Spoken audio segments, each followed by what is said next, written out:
So the first pair that I have on are the Dennis wide slit hem jeans. They have a little slit detail at the bottom, and then they are high rise. They fit my waist really, really good. You can dress these up with a little heel for a little day to night action, but you can keep it also simple with a little crop. So obsessed with these. They fit really, really well. The next style that I have on are the hunter ribbed baggy jeans.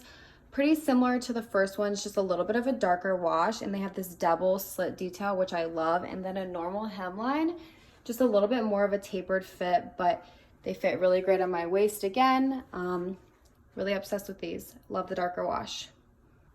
So the last pair that I have on are these slouchy blue asymmetrical jeans. So they have this asymmetrical detail at the front, which I think is really cool.